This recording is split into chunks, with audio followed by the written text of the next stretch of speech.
Alors, je vais vous parler maintenant du mariage. Alors, pourquoi on parle du mariage? Eh bien, parce que la question se pose de savoir quelle incidence ça a, le fait qu'un vendeur soit marié, sur la signature du mandat, la signature du compromis et la signature de l'acte de vente.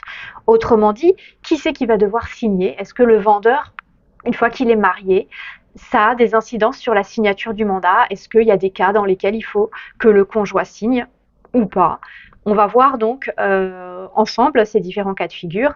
On le redira, mais retenez que dans le doute, vous faites signer toujours les deux. Quand vous savez que le vendeur est marié, vous faites signer toujours le conjoint. Donc pour comprendre pourquoi on fait signer les deux, on va étudier les régimes matrimoniaux. Donc le régime matrimonial, c'est quoi? C'est la manière dont sont organisés les biens du vendeur pendant la durée du mariage. Donc le mariage, sa durée, c'est quoi? Eh bien, c'est du mariage à la mairie, du mariage civil à la mairie, jusqu'à la fin du mariage. Donc, soit elle finit par un divorce, soit elle finit par le décès, soit il finit par le décès d'un des deux époux. Des régimes matrimoniaux, en France, il y en a plusieurs. On va dire qu'il y a 3 grands régimes matrimoniaux. Premier régime, c'est la séparation de biens. Séparation de biens, c'est facile, tout est séparé. Je vais avoir d'un côté les biens de monsieur, de l'autre côté les biens de madame. Donc tout est séparé. Deuxième régime qu'on va voir ensemble, c'est la communauté universelle, où là, au contraire, tout est mélangé. Je vais une masse unique de biens, on y reviendra. Et le troisième régime, c'est la communauté réduite aux acquêts, où là, on verra qu'il y a 3 masses de biens, les biens de monsieur, les biens de madame et les biens communs. Voilà, donc on va étudier ces 3 régimes. Juste avant, je voulais vous préciser que la communauté réduite aux acquêts, on appelle ça le régime légal. Pourquoi le régime légal? Parce que c'est le régime par défaut qui va s'appliquer à tous ceux qui n'en ont pas choisi un autre. Donc avant de vous marier, vous pouvez aller voir le notaire pour faire un contrat de mariage. Dans ce contrat de mariage, vous allez choisir un régime matrimonial. Vous pouvez choisir la séparation de biens, vous pouvez choisir la communauté universelle. Si vous n'avez rien fait, vous serez automatiquement en communauté réduite aux acquêts. Vous ne pouvez pas être marié sous aucun régime. La question qui va se poser là, à nous, et c'est pour ça qu'on parle du mariage, c'est qui doit signer notre mandat? Puis ensuite le compromis, puis l'acte de vente. Mais donc dans l'immédiat, c'est le mandat qui va nous intéresser. Est-ce qu'on fait signer monsieur ou madame? Donc comme je vous le disais en préambule, on va vous conseiller par défaut de faire signer toujours les deux. Quand vous avez un vendeur marié, on va vous conseiller de faire signer toujours le conjoint. Mais pour bien comprendre pourquoi, on va rentrer dans le détail de ces régimes. Donc, on va parler, pour commencer, de la séparation de biens. Donc, je vous rappelle, la séparation de biens, pour être sous le régime de la séparation de biens, il faut avoir fait un contrat de mariage. On ne peut pas être en séparation de biens sans le savoir. On a forcément signé un contrat de mariage chez le notaire. Donc, séparation de biens, c'est facile. Les biens de monsieur d'un côté, les biens de madame de l'autre côté.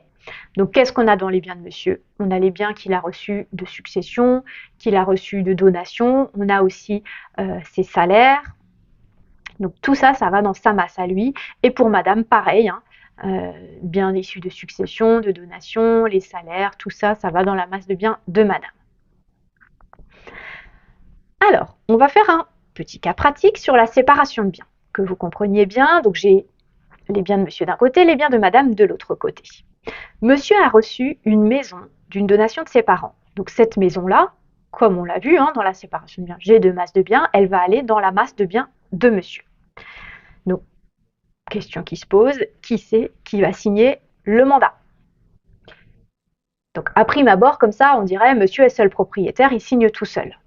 Oui, effectivement, il est seul propriétaire, il sera seul à percevoir le prix de vente, vu qu'il est seul propriétaire. Mais est-ce qu'il signe seul le mandat? Alors, il y a un cas de figure particulier à envisager ici, c'est le logement de famille.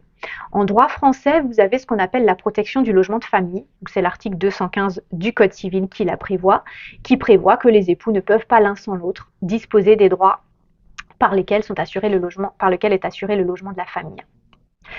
Donc, il va falloir dans ce cas-là vous poser la question, est-ce que le bien objet du mandat, c'est le logement de famille, c'est-à-dire le logement où vivent les époux, où ils y ont leurs principaux intérêts? Si c'est le cas, madame devra signer le mandat aussi. Ou est-ce que c'est un bien autre, un bien qu'ils ont mis en location, que monsieur a mis en location, ou une résidence de vacances, ou auquel cas, c'est pas le logement de famille, il bénéficie pas de cette protection-là, et donc dans ce cas-là, monsieur pourra signer seul votre mandat. Donc, madame, en fait, là, dans ce cas-là, elle a en quelque sorte un droit de veto. on va lui demander son accord pour la vente. Elle peut bloquer la vente, mais elle ne va pas toucher le prix de vente. Elle n'est pas propriétaire du bien. C'est juste que la vente de ce bien-là, en fait, ça aura pour conséquence de la mettre à la rue. Et du coup, c'est ce qu'on veut éviter avec cette protection du logement de famille. Voilà. Deuxième cas sur la séparation de biens, donc toujours les biens de monsieur d'un côté, les biens de madame de l'autre côté. Donc cette fois-ci, ils ont acheté une maison ensemble. Ils ont acheté une maison ensemble sur laquelle ils sont en indivision. Qui c'est qui signe le mandat le jour où cette maison elle est mise en vente? Eh bien là, pas de difficulté, hein, c'est les deux, logement de famille ou pas logement de famille, il y a deux propriétaires, donc deux signatures sur le mandat. Je change de régime, maintenant je passe en communauté réduite aux acquets. Communauté réduite aux acquets, c'est le régime le plus fréquent. Pourquoi? Parce que comme on l'a vu, hein, si vous ne faites pas de contrat de mariage, vous êtes automatiquement en communauté de réduite aux acquets.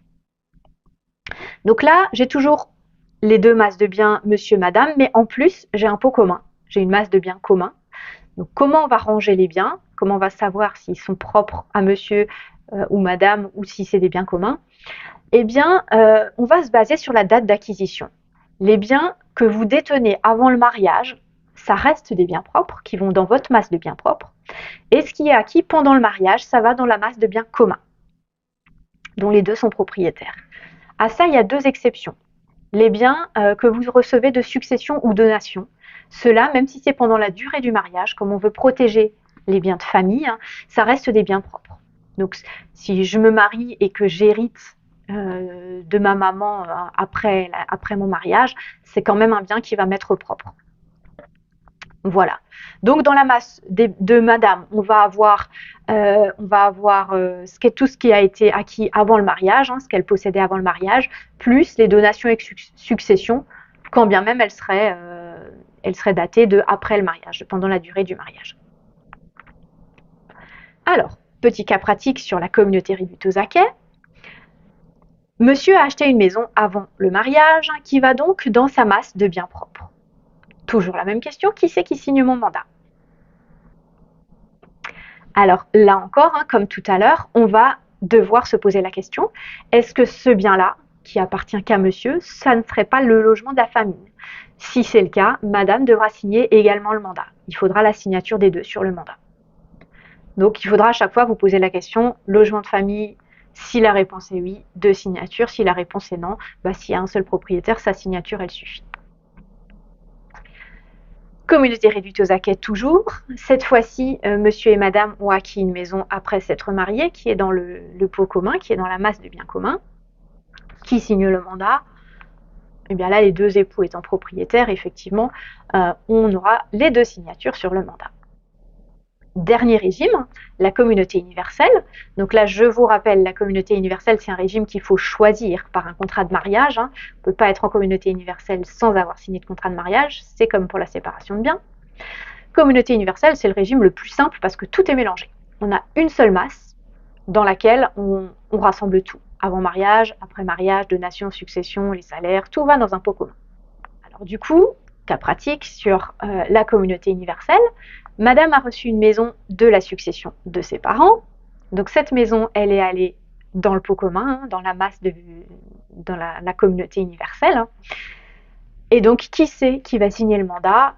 Eh bien là, signature des deux, bien sûr, hein, les deux étant devenus propriétaires à partir du moment où la maison, elle est rentrée dans la communauté.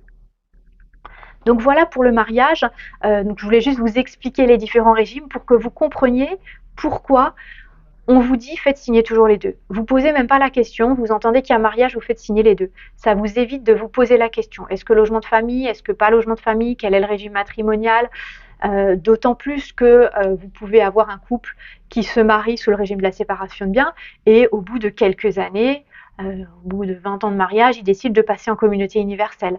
Donc c'est pas immuable, hein, on ne choisit pas un régime pour toute la durée du mariage, ça peut changer. Donc pour éviter de vous tromper et pas trop vous casser la tête, n'hésitez pas à prendre l'habitude de faire signer toujours les deux.